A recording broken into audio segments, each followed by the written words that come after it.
लखनऊ के बंगला नंबर 1 में आखिर क्या हुआ? साल 2020 में जब पूरे देश में कोरोना वायरस फैलना शुरू हुआ था, तब उत्तर प्रदेश की राजधानी लखनऊ के वीवीआईपी इलाके में एक घटना हुई थी, जिसने लखनऊ से लेकर दिल्ली तक हड़कंप मचा दिया था। मामला डबल मर्डर का था और यह मर्डर मुख्यमंत्री योगी आदित्यनाथ के ऑफिस से महज चंद कदम की दूरी पर स्थित रेलवे के एक बड़े अधिकारी के बंगले में हुआ था। मामला इतना वीआईपी था कि महज 3 से 4 घंटे के अंदर ही पुलिस ने केस को सॉल्व कर लिया था। फिर भी यह मामला रहस्यमय बना रहा और आगे चलकर यह केस बाप बेटी के पवित्र रिश्ते को शर्मिंदा कर देने वाले स्तर तक पहुंच गया। तो आखिर इस मामले की पूरी कहानी क्या है? हत्या किसकी हुई थी? हत्या किसने की थी? और आगे इस केस में क्या कुछ हुआ? चलिए जानते हैं सब कुछ सिलसिलेवार तरीके से इस वीडियो में। आगे इस केस में बाप बेटी के बारे में जो बातें सामने आई थीं, उसे सुनकर यकीनन आप शॉक्ड रह जाएंगे। उससे पहले अगर आपने अब तक क्राइम विद अलवी चैनल को सब्सक्राइब नहीं किया है, तो जल्दी से चैनल को सब्सक्राइब कर बेल आइकन जरूर दबा लीजिए। दोस्तों, जैसा कि हमने बताया, यह कहानी उत्तर प्रदेश की राजधानी लखनऊ के पॉश इलाके गौतमपल्ली पुलिस स्टेशन के विवेकानंद मार्ग स्थित बंगला नंबर 9 की है। अगस्त 2020 में यह बंगला रेलवे के बड़े अधिकारी आरडी वाजपेयी के परिवार का आशियाना हुआ करता था। 1998 बैच के रेलवे अधिकारी आरडी वाजपेयी का कुछ समय पहले ही लखनऊ से दिल्ली ट्रांसफर हुआ था। दिल्ली में फिलहाल आरडी वाजपेयी रेलवे बोर्ड के स्पोकपर्सन के पद पर कार्यरत थे।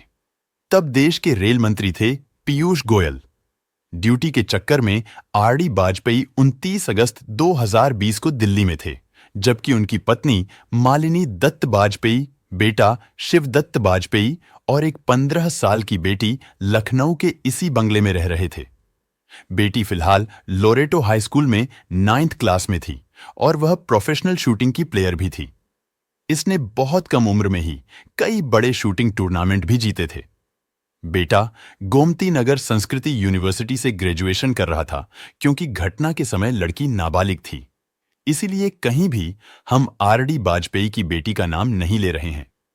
खैर, 29 अगस्त को आरडी वाजपेयी का जन्मदिन था, मगर काम की वजह से वाजपेयी लखनऊ में परिवार के साथ नहीं थे। इसलिए वाजपेयी की पत्नी और बेटा फैसला करते हैं कि उनका बर्थडे घर पर ही मनाएंगे और वाजपेयी शाम में उस प्रोग्राम में वीडियो कॉल के माध्यम से शामिल होंगे।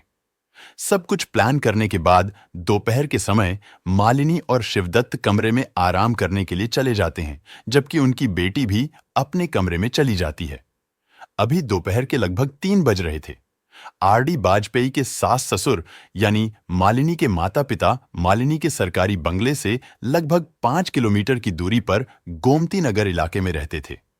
लगभग 3 बजे शाम में आरडी वाजपेयी की बेटी घबराई आवाज में अपनी नानी को फोन करती है और उनसे कहती है कि मैं भाई और मां को उठाने की कोशिश कर रही हूं, मगर वो उठ नहीं रहे हैं। उनकी हालत कुछ ठीक नहीं लग रही है। जितनी जल्दी हो आप अब एम्बुलेंस लेकर यहां आ जाओ। इतना कहने के बाद वो लड़की फोन पर ही जोर जोर से रोने लगती है। लड़की के रोने की आवाज सुनकर मालिनी की मां घबरा जाती है। वो तुरंत इस बात की जानकारी अपने पति को देती हैं और फिर दोनों बस कुछ मिनट के अंदर ही भागते हुए आरडी वाजपेयी के बंगले पर पहुंच जाते हैं। नाना नानी और परिवार के दूसरे सदस्यों को देखकर लड़की और जोर से चिल्लाने लगती है और उन्हें एक कमरे की तरफ इशारा करती है।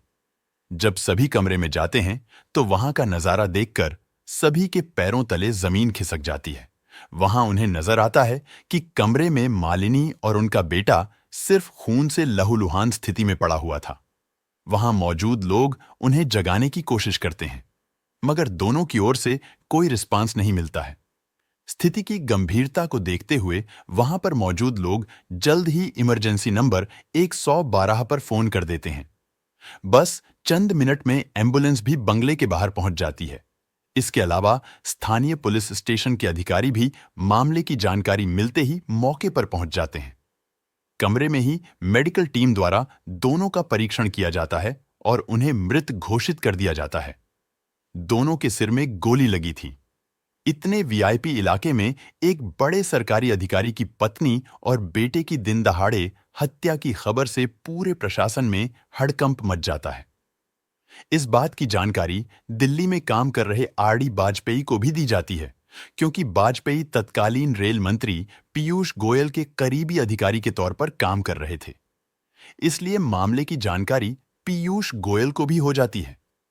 तुरंत पीयूष गोयल यूपी के मुख्यमंत्री योगी आदित्यनाथ से भी फोन करके मामले की जानकारी देते हैं और उनसे मामले में तुरंत आवश्यक कार्यवाही करने का अनुरोध करते हैं, क्योंकि अब इस मामले में दिल्ली और लखनऊ भी इन्वॉल्व हो चुका था।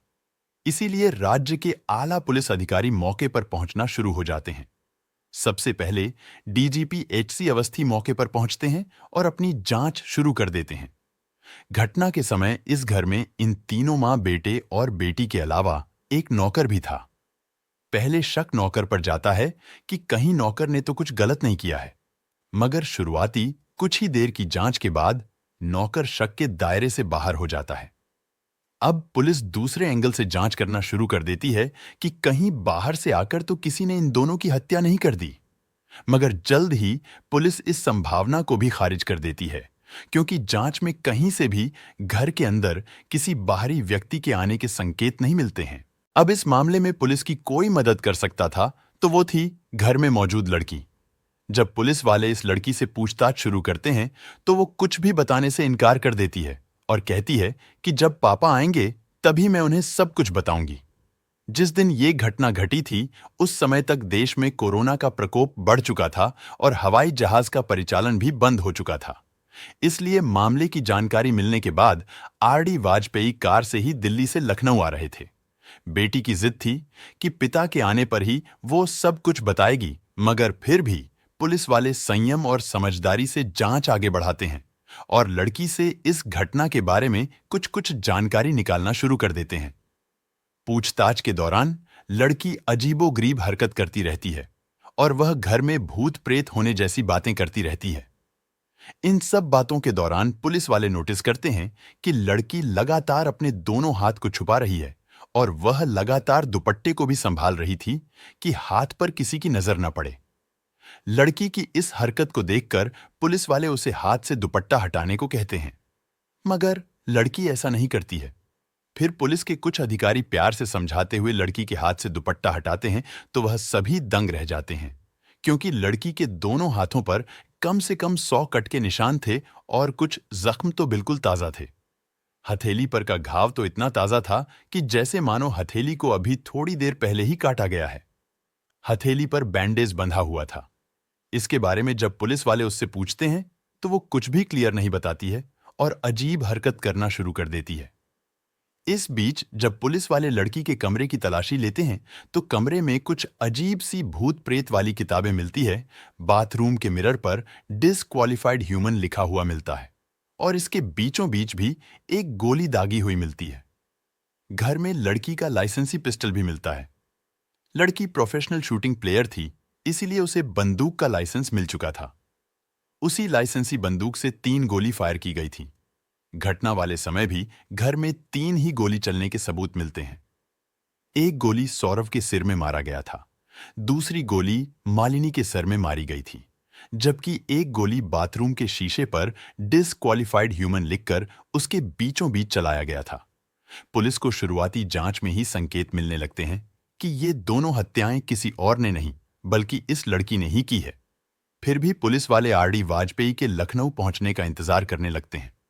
जब आरडी वाजपेयी लखनऊ पहुंचते हैं तो उनकी बेटी उनसे लिपटकर रोने लगती है और फिर उनसे कहना शुरू करती है कि ये जो कुछ भी हुआ है वह भूत ने किया है, इसमें उसकी कोई गलती नहीं है। लड़की लगातार इधर उधर की बातें करके पुलिस को मिस करती रहती है, मगर जब पुलिस वाले थोड़ी सी सख्ती दिखाते हैं तो तुरंत लड़की अपनी मां और भाई की हत्या की बात कबूल कर लेती है। साथ ही वह कहती है कि घर में एक भूत है जिसने उसे इन दोनों को मारने के लिए कहा था। पूछताछ में लड़की यह भी कहती है कि मैं उस भूत के बारे में पिछले काफी समय से अपनी मां और भाई को बताया करती थी, मगर उन लोगों को भूत के होने का यकीन ही नहीं होता था। पूछताछ में खुलासा होता है कि जब मालिनी वाजपेयी अपने बेटे के साथ आराम करने चली जाती थी, तब लगभग 3 बजे के आसपास उनकी बेटी अपनी लाइसेंसी पिस्टल लेकर अपनी मां के कमरे में दाखिल होती है और बिना किसी को कुछ कहे सीधा फायर अपनी मां के सर पर कर देती है।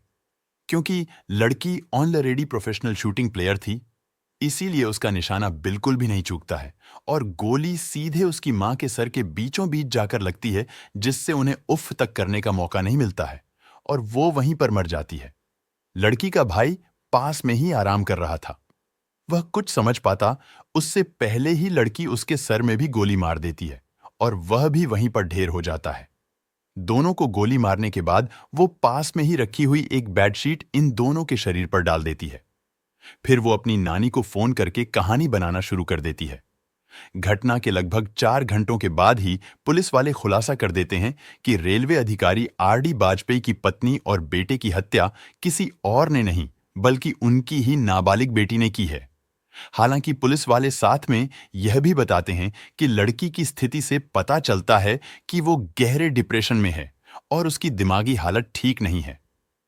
उसने डिप्रेशन की हालत में ही अपनी मां और भाई की हत्या कर दी है।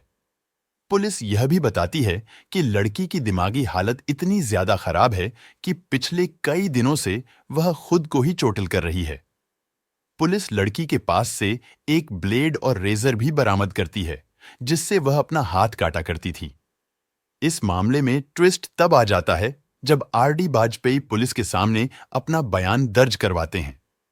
वह अपने बयान में अपनी बेटी को अपनी पत्नी और बेटे का कातिल मानने से मना कर देते हैं और वो दावा करते हैं कि उनकी बेटी ने ये हत्याएं नहीं की हैं, बल्कि घर में किसी बाहरी व्यक्ति ने घुसकर यह सब कुछ किया है। इसलिए वो हत्या का आरोप अज्ञात पर लगाते हुए एफआईआर दर्ज करवाते हैं। इस बीच घर में मौजूद दोनों लाश को अपने कब्जे में लेकर पुलिस वाले पोस्टमार्टम के लिए भेज देते हैं और फिर पोस्टमार्टम के बाद दोनों का अंतिम संस्कार भी करवा दिया जाता है। लड़की की हालत तब तक इतनी ज्यादा खराब हो जाती है कि वो अपनी मां और भाई के अंतिम संस्कार में भी शामिल नहीं होती है और वो अपनी नानी के साथ उनके घर पर रहती है। अंतिम संस्कार के बाद पुलिस वाले अपनी जांच आगे बढ़ाते हैं। लड़की के बयान तथा सबूतों के आधार पर लड़की को अपनी हिरासत में ले लेते हैं। आगे लड़की को 14 दिन की पुलिस कस्टडी में भेज दिया जाता है। पुलिस कस्टडी में सबसे पहले लड़की का मेडिकल एग्जामिनेशन किया जाता है, जहां उसे डिप्रेस्ड करार दिया जाता है। फिर लड़की को जुवेनाइल कोर्ट में पेश किया जाता है। यहां आर.डी. वाजपेयी अदालत से रिक्वेस्ट करते हैं कि उनकी बेटी की हालत ठीक नहीं है, इसीलिए उसे जेल में रखने की बजाय उनके घर में ही कस्टडी में रखा जाए। Court RD. वाजपेयी की इस रिक्वेस्ट को मान लेता है और फिर लड़की को उसके घर में ही कस्टडी में रखा जाता है। साथ ही सिविल ड्रेस में पुलिस वाले उसके घर पर तैनात कर दिए जाते हैं। आगे इस मामले में पुलिस बहुत कुछ नहीं कर पाती है, क्योंकि लड़की दिमागी तौर पर बीमार पाई जाती है। उसका इलाज साइकेट्रिस्ट द्वारा किंग जॉर्ज मेडिकल कॉलेज में शुरू होता है। आगे इस केस में लड़की के खिलाफ बहुत कुछ नहीं होता है। जल्द ही उसे अदालत द्वारा बेल भी मिल जाती है और फिर कुछ महीने बाद लड़की अपने पिता के साथ दिल्ली में ही रहने चली जाती है। धीरे धीरे लोग इस केस को भी भुला देते हैं। इसी बीच लगभग 1 साल का समय भी बीत जाता है। तभी एक बार फिर से आर.डी. वाजपेयी और उनकी बेटी जबरदस्त तरीके से चर्चा में आते हैं और इस बार इन दोनों के चर्चा में आने की वजह बहुत ही शर्मनाक और भयानक थी। जिस नाबालिग लड़की पर पागलपन की हालत में अपनी मां और भाई की हत्या का आरोप लगा था, वही लड़की 23 नवंबर को अपने पिता आर.डी. वाजपेयी तथा अपनी बुआ पिंकी तिवारी के खिलाफ अलीगंज थाने में रिपोर्ट दर्ज करवाते हुए शिकायत करती है कि उसके पिता 2013 से ही उसका शोषण कर रहे हैं। इतना ही नहीं, लड़की दावा करती है कि मां और भाई की मृत्यु के बाद जब वो दिल्ली में अपने पिता के साथ रहने गई, तो वहां उसकी बुआ ने जबरदस्ती उसे पिता के कमरे में भेजना शुरू कर दिया था। लड़की अपने पिता और बुआ पर इतने गंभीर आरोप लगाती है कि पिता और बुआ के खिलाफ पॉक्सो एक्ट के तहत मामला दर्ज तो किया ही जाता है। इसके अलावा उन पर छेड़खानी और बार की धाराओं के तहत भी मामला दर्ज किया जाता है, क्योंकि बेटी ने अपने पिता और बुआ के खिलाफ मामला दर्ज करवाया था। इसलिए मामला दर्ज होने के बाद ये दोनों आरोपी स्थानीय अदालत में जाकर अरेस्ट स्टे ले लेते हैं, यानी पुलिस उन्हें चाहकर भी गिरफ्तार नहीं कर सकती है। अब इस केस की मौजूदा स्थिति की बात करें तो अदालत में साबित हो गया कि लड़की ने डिप्रेशन में आकर ही अपनी मां और भाई की हत्या की थी। इसलिए उसके खिलाफ कोई भी कठोर कार्यवाही नहीं की गई। और मामला आज भी अदालतों की फाइलों में पड़ा हुआ है। वहीं लड़की ने जो आरोप अपने पिता और बुआ पर लगाया था, उस मामले में दोनों को आरोपी बनाते हुए पुलिस 2022 में चार्जशीट फाइल कर देती है। फिलहाल ये मामला भी अदालत में चल रहा है। दोस्तों, ये पूरी कहानी जानने के बाद आप क्या कहना चाहेंगे? कमेंट बॉक्स में जरूर बताएं। अगर आपको हमारी मेहनत पसंद आई हो तो इस वीडियो को लाइक और शेयर जरूर करें। अगर आपने अब तक इस चैनल को सब्सक्राइब नहीं किया है तो चैनल को सब्सक्राइब करने के बाद बेल आइकन जरूर दबा लें। क्राइम की दुनिया से जुड़ी ऐसी ही कहानियों के लिए हमारे साथ लगातार जुड़े रहे। जय हिंद, जय भारत।